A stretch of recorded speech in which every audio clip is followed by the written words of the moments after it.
3, 2, 1.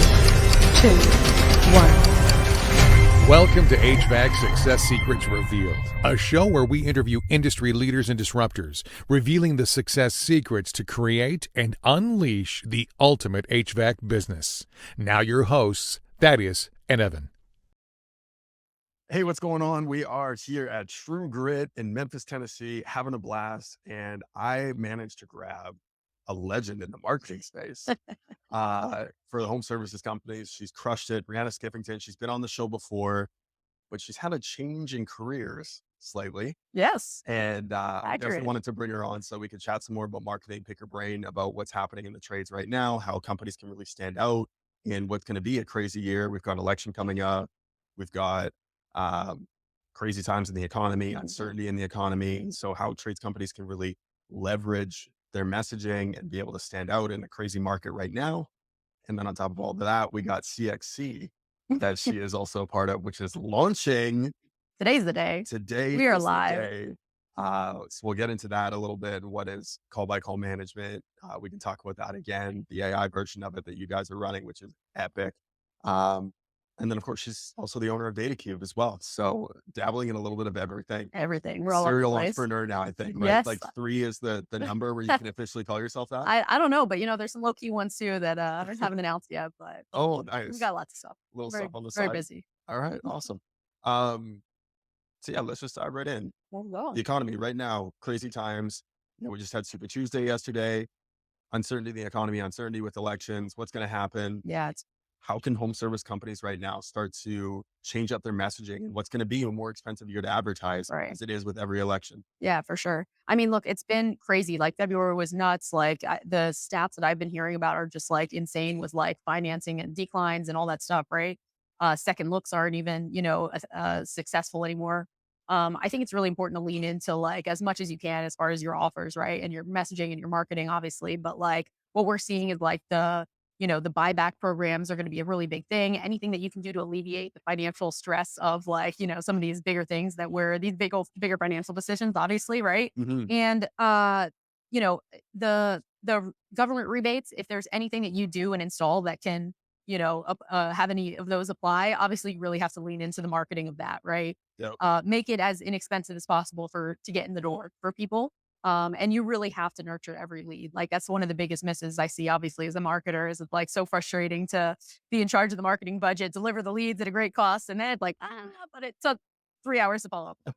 They only hit them up one time. Like, oh my gosh. So really now is the time to like hunker down and like make sure you're actually like squeezing the shit out of every lead you got and, call them 3 times in 5 minutes, be persistent, be frequent, really make the most out of all of them. And you'll get your business that way and be efficient. So I love it. you can survive and thrive. It was interesting. I was talking with Amanda, Mhm. business Yep. partner of yours with CXC, Yep. about what's happening in her office. Yep. And Dylan is running his own call center now. Yep. Dilly. Right. And their after hours booking went from 41% to 89%. It's insane. And the ability now to save on marketing because you don't need to spend as much when you're booking that many calls. Yep. I don't know how many secrets were revealed, but it is HVAC Success Secrets Revealed. So yes, that is a huge thing. We're actually able to like change their whole ad schedule, right? To be able to capture leads that typically people don't want to be advertising overnight because it's like, oh, it's going to a shitty ass call center that's a third party. It's like, no, they're actually building their own third party call center. That's like they're training with their team with Dylan, a bunch of little dillies is what they're called. Their team. So they're all like using processes and booking like crazy. Wow. So now you can get leads for half the cost overnight and actually know that they're being booked. Hey. Like in one day, I think they had like, they're usually booking like 1 call on the overnights. I think they booked 10 like their first night. And then one of the jobs turned into a $40,000 job that week. And we're like, oh shit, like very cool. That's amazing. That'll help your marketing numbers for sure. So now on the marketing side of that, because obviously when there's less competitors bidding for those keywords on Google Ads, exactly, right? It's going to cost less. Oh. So those companies are able to leverage that. She's able to leverage that, bring your cost per lead down. Precisely. Brilliant. Yep. So that makes the marketers very happy when you have those additional resources, right? And the great processes and training that, your lead will convert, they'll be followed up with, like you can have a, lead aggregator lead coming at 3 a.m. or a social media lead coming at 3 a.m. that you would typically, like not be answered till 7 a.m. the next day. Nope, they're calling them right then. They're ready to go. They're texting or whatever, whatever's legal. So they're closing them. It's awesome. Right. Love to see it. as a business owner, it can be difficult to listen to your marketer in terms of how I can get better at operations. Yeah. Yeah. Um, how can we get better as a marketing company in communicating that to them? Sure. And then as a business owner, being more receptive to feedback when that isn't necessarily their expertise. Yeah, no, that's totally fair. Look, I mean, it's always a tough like conversation with your marketer, right? Is like, and as a marketer, when you bring up those operational issues, sometimes it's like met with a little bit of, like, oh, mind your business, worry about my marketing, fix that. That's what's broken, Of right? course. But I just need really, more leads. yeah, exactly. I need more leads to fuck up, and then my close rate will be, whatever, and my odds will be better that some of them will close. Right. So I mean, look, there's gonna always be some of that, but I find that like, myself especially, like not like I can mention the KPIs that I know and the benchmarks that I know they should be hitting, but at the end of the day, I'm not a sales trainer, so I'm not the one who's going to be going in there and like making the recommendations like tactfully Mhm. or tactically, but I can tell you what I see is broken. Mhm. But I think it's really important, and it's fitting that we're here. True Grit is like partnering with like coaches who have that authority and experience to be able to fix those operational issues and help you with that. Like that only makes marketers like so much better and make the partnership better. And it's like Amanda and I work together great because obviously like I'm doing her marketing and Joe is helping with her operations and her sales training, right? So it's like, holy shit, like what is the dream team? Like, like everybody's able to work together and understand like who is accountable for what, where in the process things are able to be tuned and optimized, where in the process it's like, no, that's great. We need to keep doing more of that, get more of that because we're really good at it. So it builds like that kind of communication, like really builds like ultimately better results for the company when you're able to be, transparent, collaborative like that. Right. So it's hard. It's hard stepping outside of your role. Right. And like, but, I find that most business owners are receptive to stuff that are like valid. It's like, Nice. don't throw excuses out there as to why your marketing sucks. But, if you can, pinpoint issues and help them solve them and approach it from that perspective, it's like you both have the shared interest of them doing better. Right. It's not like an excuse or attack. It's like, hey, how do we fix this? I want to see you win. Well, and I think that's the part that, I mean, from a marketing perspective, as long as we're coming at it from like, we care about you. This is a partnership. I don't just want to be another vendor. I'm not just trying to sell you shit. Right. I'm not trying to increase your spend. I'm Right. trying to decrease it. Right. It's And trying to on get you your more side, revenue. Yeah. Right. Well, more revenue and more I profit. feel like they don't Right. know. Or they don't like it That's doesn't register. Like we look better when you do better. We know that. Like right. it's there's nothing in this. It's like I just want you to do really well so you stay with me. Like Right. it's not I like that. Leveraging the data Yeah. to be able to make those decisions.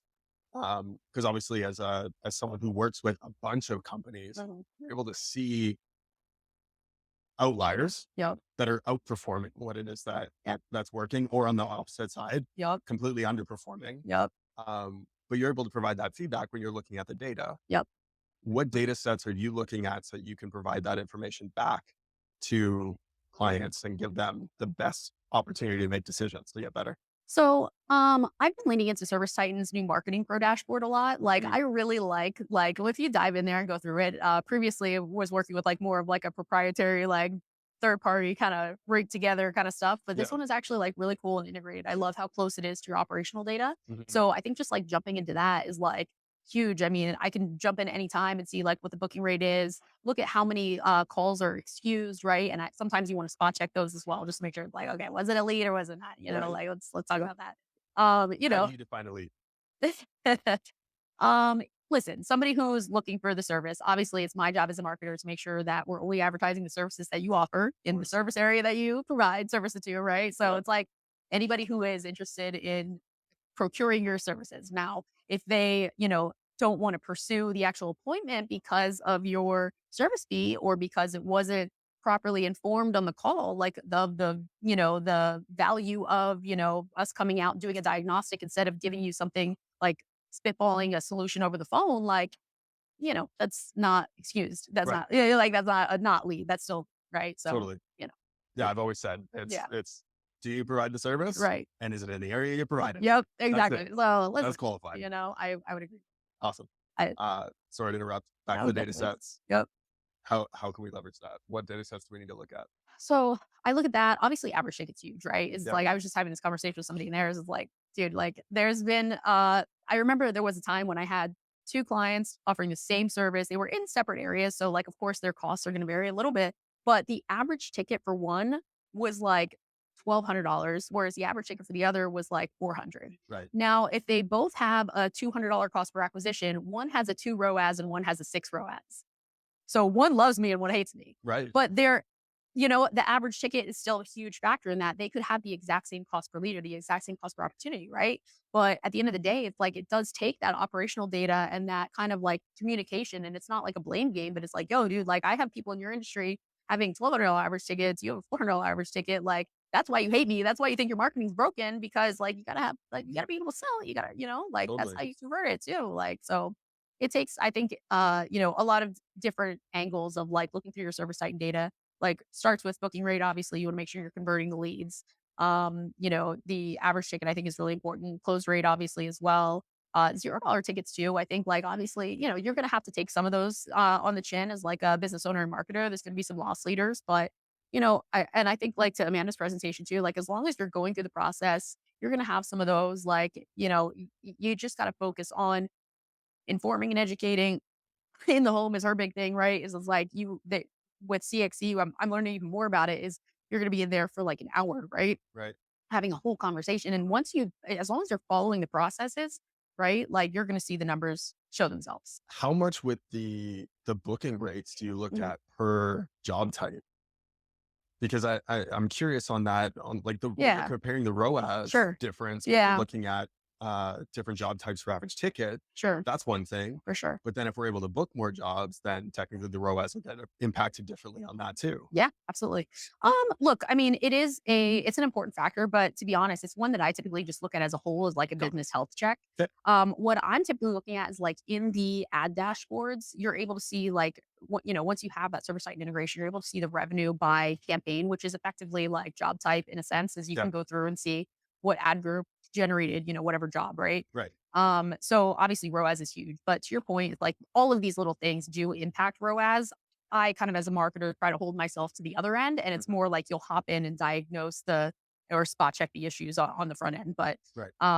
job type data I like to look at for like, keyword ideas and things like that. And like obviously if you look into like what job type has the highest average ticket, that's a great way to like lean in and like allow more budget obviously towards whatever ad groups contain those keywords, or I'm sorry, campaigns contain those ad groups contain those keywords, right? And then you're able to like, optimize off that business data as well. Mhm. So even if you don't like have that server side integration to push your revenue into your ad platforms, you're still able to like get some ideas for like, hey, this is a great job type with a high average ticket. Like maybe we run an offer on that, like I had one client who was like killing it like nonstop on like with their plumbing campaigns. They had like gas leaks, right? That was like the number one like performer. And it's like almost counterintuitive as a marketer. Like you would never like, it's more like you're always doing drain cleanings or like sewer stuff, but like the gas leak, that was like really popping. So like, well, maybe there was like an issue in that neighborhood with the construction and whatever, but like it turned out to be like a big moneymaker for them. So I love to look into that stuff, and look for opportunities more so from that.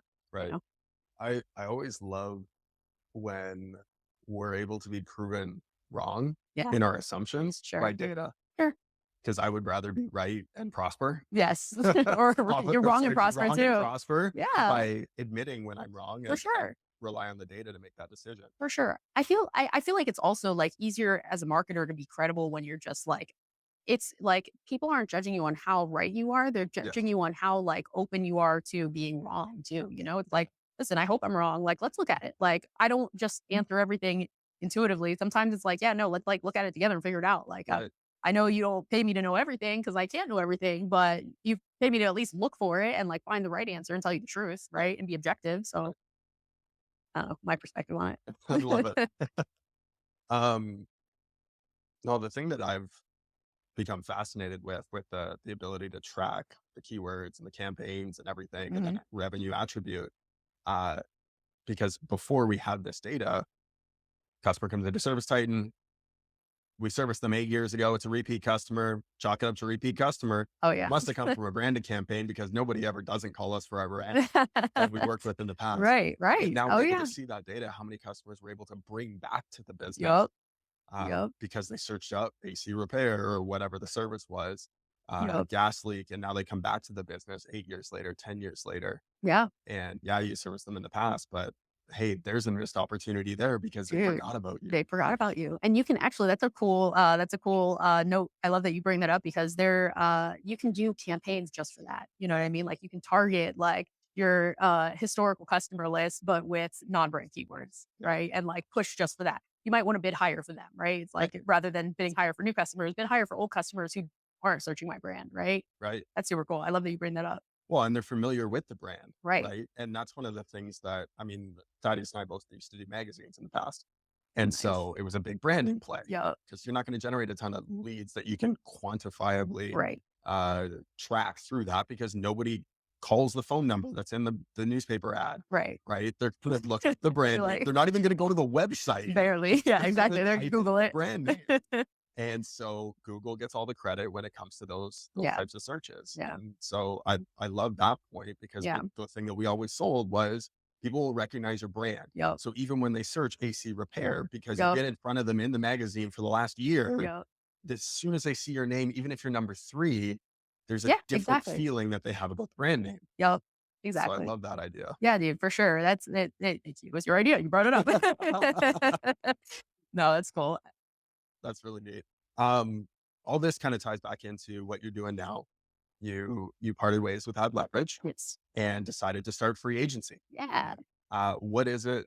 How are you separating yourselves in the market? Because what you're doing is very unique and I absolutely love it. Oh, thank you. I think it's cool. Look, I mean, it's really the same thing that I was doing before in that it's like that CMO role. Yeah. Right.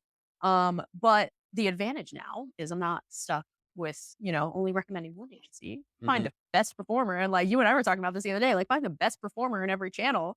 And that's who I can work with. And I can, and maybe that is them or somebody else or whoever. The point is, as a free agent, I can be completely objective about that, right? And I can look at the data purely. And, as long as it's a vendor that I've vetted and have, a relationship with and that I know they're a great performer, they'll know I'm objective and it's very clear and it's very transparent. And that's like, look, like there's no commission fees, there's no referral fees. Like I'm a free agent. I just want to do really good for my clients. I want to make sure they love me because I objectively like look out for their results. Right. You know that too. So you're going to do a good job. You're going to, like fight for it on your end. And then obviously there's a few other things that like I make sure that all are, complying with essentially, or that we have the same shared principles, which is month to month is really important to me because it's like, look, there's going to be things that are like, oh, but some people want to, prorate the cost of their website for a year instead of pay it all up front. So obviously, it's not renting a website for a year. It's whatever. They want to pay it off. And it's like, okay, but if you give them the option to, would you still do month to month? Yes, we do month to month. Okay, cool. I'm good with that. That's really important to me because I feel like you have to have that flexibility to be able to pivot and jump around when you need to. Right. If you have to, look, the goal is never to have like a short-term relationship with anybody, but if it's not working out, you shouldn't be stuck in a contract. I was just talking to somebody inside who was like stuck in like a year contract, also leasing their website from some other vendor who has 100 clients per person, right? Like some bullshit, right? Yeah. So that's one of them. The other is you have to be able to own your accounts. That's really important to me as well, right? So I'm working with, those kinds of vendors and it just allows me to be able to be flexible, fluid and, jump and pivot and do what we got to do to hit your goals, right? So really it's still that CMO role where it's like, hey, you're going to tell me your goal. I'm going to validate it with your data and my benchmarks. We're going to come up with together what we think it's going to take to hit that goal and leave it to me. I'll make sure you hit it. Like I'm going to use these 10 vendors and when one's not doing their job, I'm going to switch to somebody else, do whatever we have to. If one's, not performing, I'll jump in the ad account myself and show them how to make it perform. Like we do what we got to do here, but we're going to hit your goal. We're going to do it with the budget that we discussed. And that's really it. And as long as I have the, freedom and flexibility and you have the freedom and flexibility to jump around and make that happen, we make it happen. So I love it. Yeah, that's kind of cool. It's not It, not it- biased here. it's earning the right to continue to work together. Exactly. Right. And I'm month to month too. Like I'm a subscription. Like you can cancel anytime. Like we don't even have to talk. You just fucking turn that shit off online, right? I Like, love it. That's great. Yeah. And again, owning your accounts. I mean, we've been screaming that from the mountaintops since we started the Yeah. business. you one of the good guys. Yeah. I know. I mean, I know it. it seems so Yeah. basic, and yet it isn't. Yeah. It's still something that business owners are struggling with, and, Yeah. and whether it's owning their website, their domain. We just had took over a client, Mhm. didn't own a thing. They didn't own their Oh my GMB. gosh. They didn't own their domain. They did not Their GMB? not Oh even my their God. GMB. Now they managed to get it all back, Okay. so that was great. Yeah. We made and we took ownership of it for a minute so Mhm. that we could just help them Yeah. get everything. Transition. And then we transfer it all right to them. Yeah. Because we don't want to own their stuff. Right. Even at another client, we felt really uncomfortable. They had their marketing manager own their Facebook page. She ended up losing her job. Oh. So then we were the only one owning the Facebook page. We're like, this doesn't feel good. No, yeah, Who can we yeah. give this to? Right, right. I feel the same way. It's like, Yeah. you want, it's like, this is yours. This is yours. I Yeah. want to guard it for you, but Yes. it's like, I don't want to be responsible for it alone. Like, I don't want you to ever like be like, they, they're the only ones with access. They kept it. Like, Right. Yeah. No, Um, so not cool with that. yeah. And then CXC, CXC, big launch. big launch. So call by call management, I guess Yep. just like a quick 30-second review on that. Yeah. So that people know exactly what that is. Yep. And then the unique, crazy twist that you put on it. Oh my gosh. Okay. So call by call is like essentially the process of the technician calling into the office to talk to a call by call manager, right? To say, hey, I was just in Mrs. Smith's house, looked at her system. This is what I think is going on. She, she isn't trying to do anything today other than like the bare minimum to get it working up and running today. She doesn't want to discuss like the long-term implications of whatever it is. She doesn't want any upgrades, whatever. Right. Call by call manager is like, okay, well, that's fine and good and whatever, but we have an opportunity here. Why don't you throw an air scrubber on the president, whatever, right?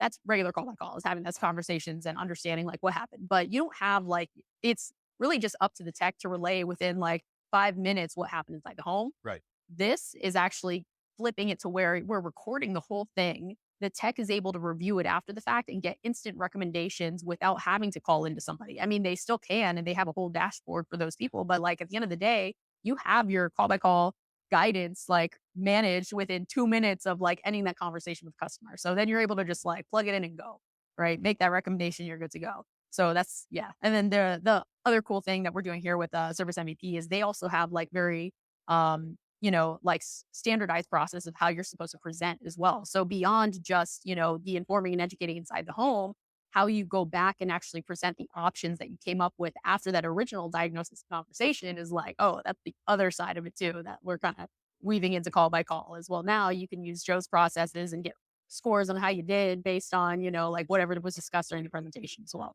Love it. That's Yeah. fantastic. Yeah. When you guys launched your partnership with Joe and you said that this is going to be the route that you're going, I was like, oh, fantastic. Like the godfather, the grandfather, call by call is coming into the new Icon. world. For real. Right. And he loves it. He's embracing it. I love to see Absolutely. it. Like it's Yeah.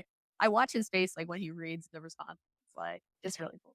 Very gratifying to see like him see the embodiment of like his brain of AI, It's super cool. Totally. Yeah. Yeah. I remember listening to Amanda talk about it in September of last year. Yep. And I was just in awe. Ah. I was bored with what it's going to do. How have you guys continued to adapt as the AI has improved? It's gotten better. Mhm. You're collecting more data. You're Mhm. able to come up with even more information to provide text and arm text.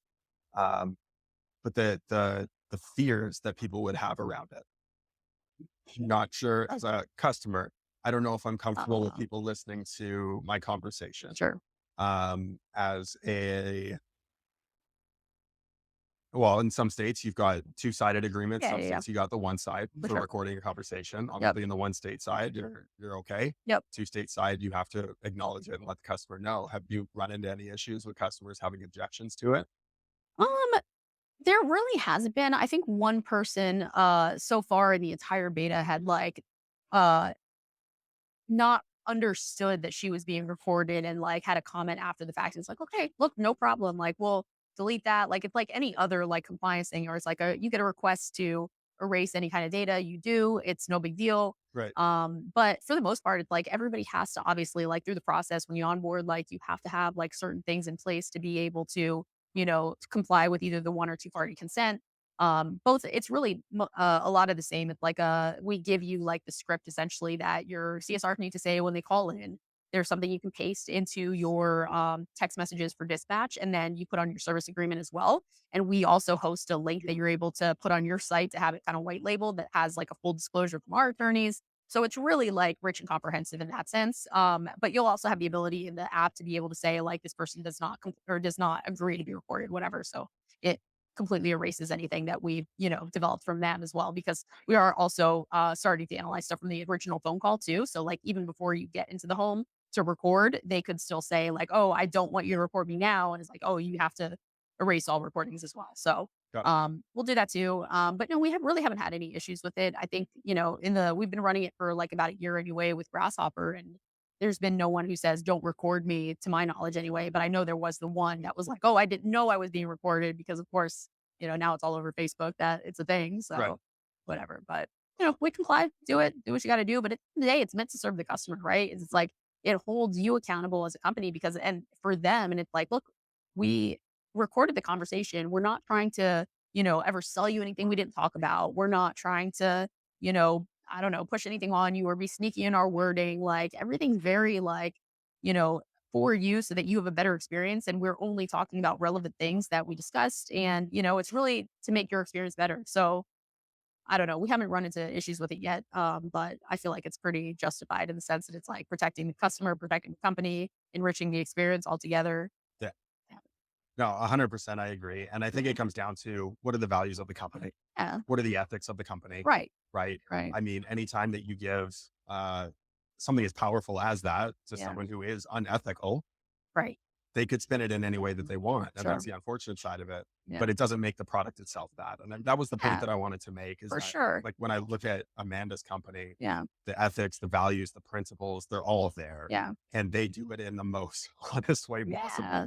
And they really take care of people, and they use it as a way to not only make sure they're providing the best value to customers, Yep. but also to make sure that their technicians are doing the best that they possibly can, For sure. and are treating their customers in the way that they want to. Yeah. So I think it's a fantastic thing, and it's absolutely gonna change the industry. I know. I love it. It's awesome so far. I'm so stoked to have it finally like out, because we've been doing the road show for like almost So a long. year now. And it's like, we could have released it a year ago and it'd been like, but like we would have come out with something that was like, dude, like we built it crazy. We ran it, we tested it, ran it into the ground, came up with every angle about how the techs could hack it, like Yep. what could be done to like mess with it. But, we built it to be super scalable, stable, and we're so jived. And I mean, this is honestly just the beginning. Like we haven't even started talking about or like publicizing like the Gen 2 that's coming out 45, 60 days probably. It's going to be a whole sign up whole other early. thing. Yeah, sign up early. I mean, lock in your rates now, but Yeah. yeah, it's only going to get better. It's crazy. Well, yeah, you were too busy building a product and not partying. So Precisely. We invest in products, not parties. there you go. Everyone has their angle. That's ours. We'll see how it goes. Best place for people to find both free agency and CXC to be able to sign up for demos, sign up for a call. They're both real. .ai. So freeagency.ai or cxc.ai. I love it. Yeah, The play on AI, of Yeah. course. Well, both leaning into that artificial intelligence. Yep. Can't do it alone. Well, and the other thing that I love as well is, and I've played around with this, is your app that you developed on GPT. So cool. Oh my gosh. I love to hear it. Yeah. So I've been playing around with the bot on there. That's totally free. Did it expose anything for you? Did it tell you my Absolutely. secrets? Okay. Absolutely. Okay. All of them. Love it. Yeah. Good. As it should. It's like, look, they're trying to like take anything useful here and like make it scalable. Absolutely. Well, and that's the power of AI. Right? Yeah, for sure. It's able to see the gaps that you can't see, and to Yeah. see it that much quicker, and arm you with the information so that you can then perform better. Yo, Right. dude, 100%. Yeah. It's been crazy. Amazing. Thank you for hopping on. Thank you for having me. Glad you Appreciate it. snagged me. That's Yes. cool. I wish we had our 2 camera views so that we could not part of it, but no, Sorry. truly, thank you so much for what you're doing. Aw, I think you're really making a difference. I appreciate it. I said it the first time that we had a chat. I'll say it again. You really are doing an incredible job. And you're Aw. trying to help people, and that's the part that matters the most. So Dude, thank you for doing that. I appreciate it. As are you guys. I'm honored to always get to sit down and talk to you, because we're on the same mission, wouldn't be otherwise. So it's cool. Awesome. And until next time, cheers, everyone. Cheers. Well, that's a wrap on another episode of HVAC Success Secrets Revealed. Before you go, 2 quick things. First off, join our Facebook group, facebook.com/groups/HVAC Revealed. The other thing, if you took one tiny bit of information out of this show, no matter how big, no matter how small, All we ask is for you to introduce this to one person in your contacts list. That's it. That's all. One person. So they too can unleash the ultimate HVAC business. Until next time, cheers.